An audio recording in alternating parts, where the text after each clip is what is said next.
Hi everyone, this is Bryony Ray of Bry's Creations. I'm a builder in The Sims 4, and while I have published my work on the forums, my blog, and on Twitter, I'm really excited to be doing my first video of a home I recently completed. Before I get into it, I just wanted to briefly show you images of some homes that I built in The Sims 3. I've played all of the Sims games since the beginning, but I didn't really get into building until The Sims 3. I just thought you could get a feel for my design style here a bit. I was never very prolific, but I tried to do something unique with each and every build. Moving on to The Sims 4, I have actually gotten into building even more, so let me quickly show you my prior lots. These are all available on the gallery and can be found by searching for my hashtag Bry's Creations. This was my very first build in The Sims 4. It's based on a real house by 123DV Architects, and it's called the Brick Wall House. I designed this one for a challenge called Build and Share. It was a chance to play with mirrors, which I really like to do, and it's called Reflections Design Studio. This was my second Build and Share build. It's a modern and it's called Acrophobic Penthouse, and I was playing a lot with roof lines. Another Build and Share challenge to build a colonial with a traditional exterior but a modern interior, and I called it Colonial Coalescence. This is Green's Blue Victorian, another Build and Share challenge. I was terrified to tackle a Victorian, but I really like how it turned out in the end. If you've ever seen any of my builds, this would probably have to be the one. It's called the Rock and Roll House. It's an entertainer's paradise, and I really went completely all out on it. The Guitar House was a hard act to follow, but I had tried for some subtle innovations with this one. It was my most recent build called Open Corners. So at last, my first build of the new year is Moody Blues. It's a modern 3-bedroom, 5-bath estate. It's on a 40 by 30 lot. I used Arid Ridge, and it does cost a whopping $341,000.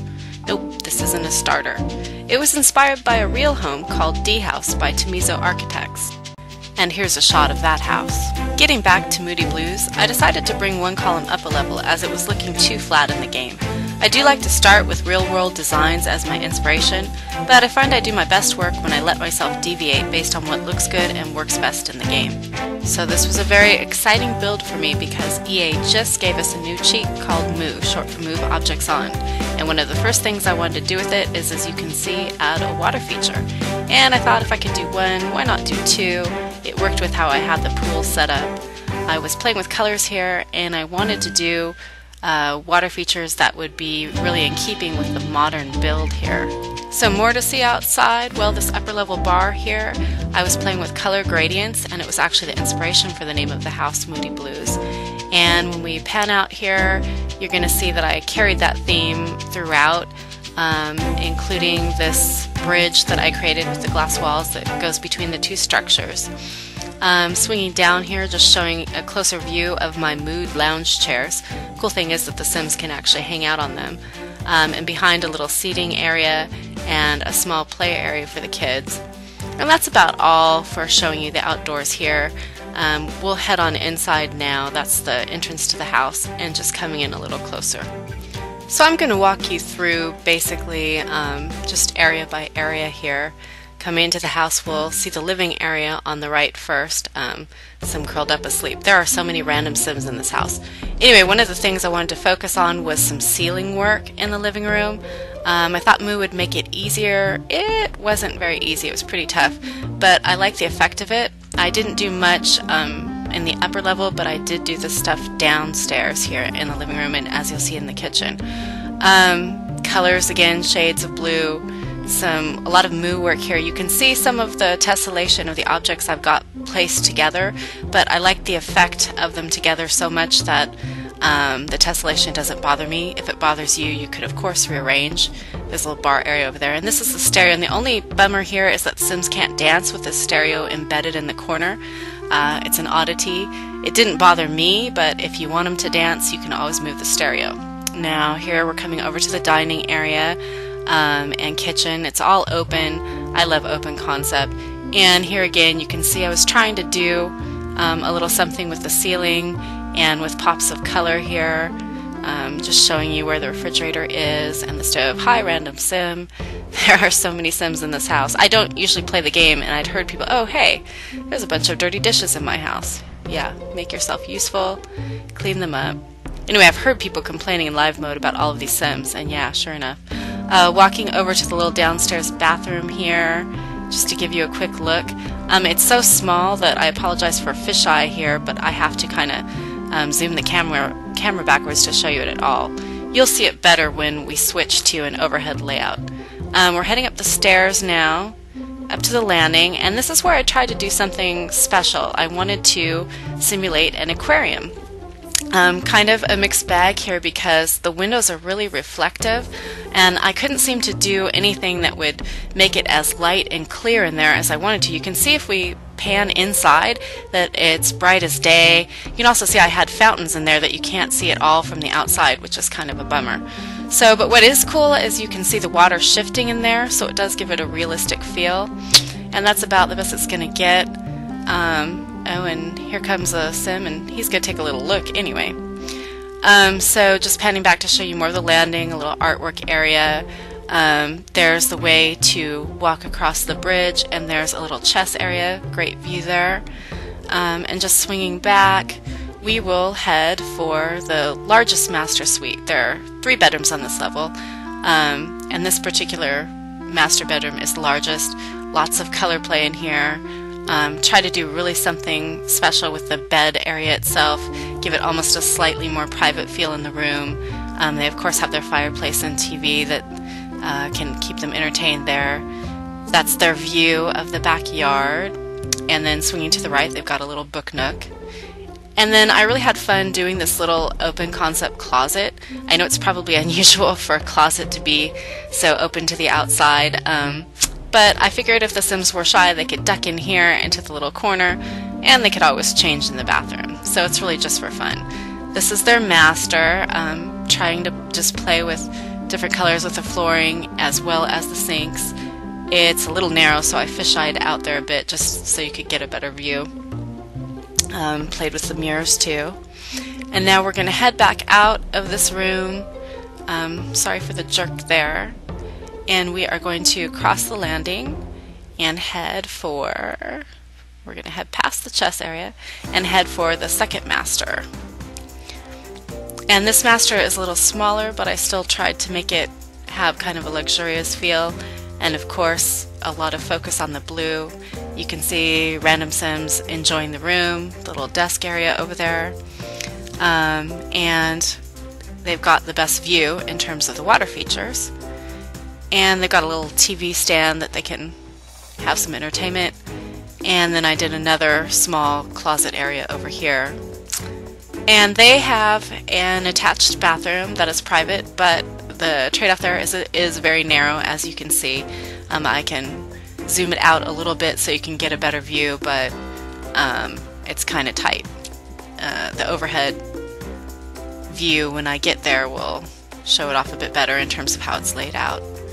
And that is the second master, and so we will head for the bedroom that I set up as the kids' room. I don't know why, but I don't think of the kids that often, but I always try to remind myself. So I tried to do some cool stuff in here. The original thing that I did over the bed with an enlarged shelf was really neat, but the Sims could not use the bed, so I had to use smaller shelves. They have some toy area, dresser, bookshelf, all the usual stuff. I like the dinosaur theme, so I used that quite a bit in here, little desk area. And then their bathroom, which again, it's pretty narrow like that second master bathroom, but I tried to make it cute and fully functional with the combination shower tub and, you know, everything you would need. So that is pretty much it for that. And for the upper level of the main structure, let's go ahead. Oh hi, another random Sim. Oh, and another one. They do seem to love this house, the entire neighborhood. So let's cross the bridge. Yeah, we can zoom back in a little bit because it's not really that long. And take in the view. I do like to keep looking at that waterfall. And follow that particular Sim keeps showing up. We'll follow her over and we'll come out into the bar area, and it just gives you another view of how pleasant it might be to sit in here if you were a Sim.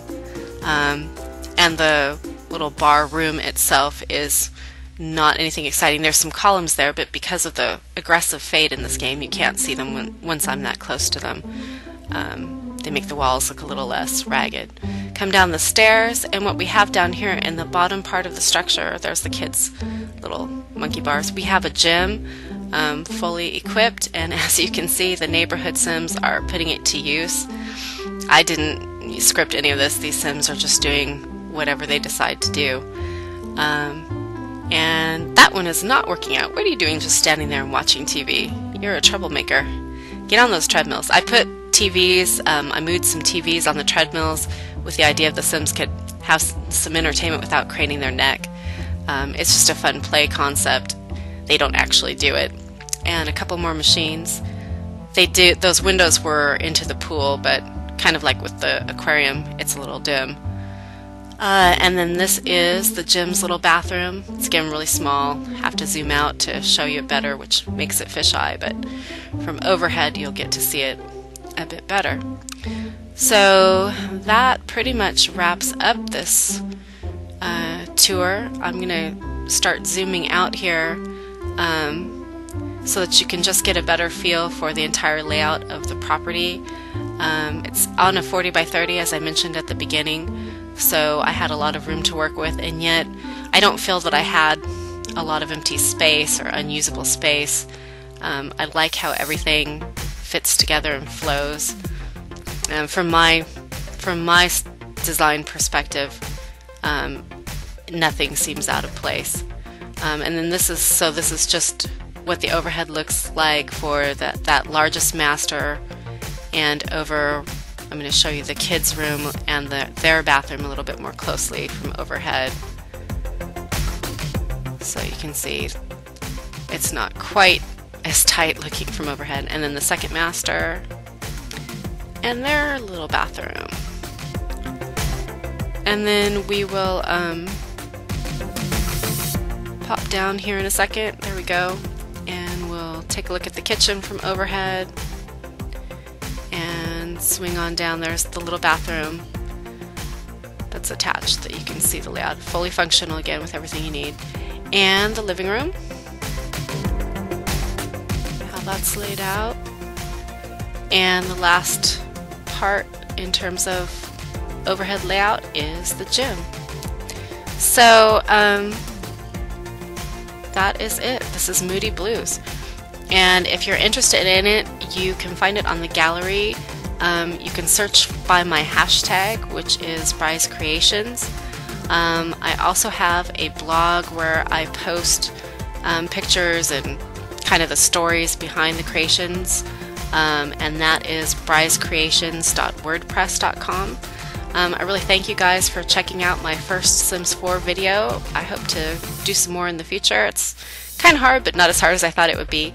And I'm just closing out, giving you guys one last view of the waterfall in action. I just really like to watch it go. See ya, everybody!